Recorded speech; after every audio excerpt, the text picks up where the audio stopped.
Pemirsa, informasi pertama datang dari Banyuasin untuk memperingati dan memberikan rasa hormat saat momen detik-detik proklamasi.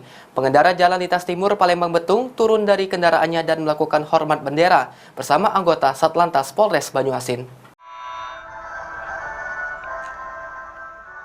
Sejumlah pengendara yang melintas di Jalan Lintas Timur Palembang Betung, tepatnya di KM 42 Banyuasin, Simpang 3 Tugu Poluan Betung, dan Talang Keramat, diajak untuk memperingati detik-detik proklamasi kemerdekaan RI ke-77. Bendera merah putih ditegakkan anggota Satlantas Polres Banyuasin berkibar di pinggir Jalan Lintas Timur.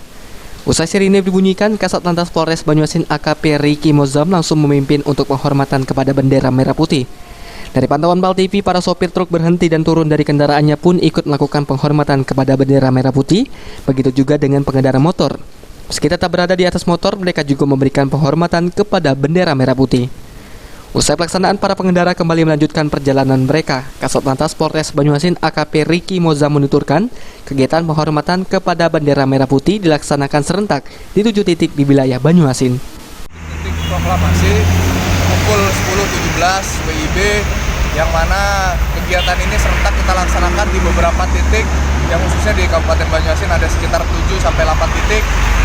Mereka petugas memberhentikan kendaraan dan juga mengajak masyarakat ataupun pengendara untuk berhenti sejenak dan menghormat kepada merah putih, yang mana kita iringi dengan lagu Indonesia Raya. Demikian. Untuk memaknai ini sendiri dari Satlantas Polres Banyuasin itu bagaimana, Komandan? Betul sekali, kegiatan ini sesuai dengan perintah Bapak Presiden dan juga Bapak Kapolri terkait dengan menggelorakan semangat kemerdekaan. Sulaiman, PAL TV.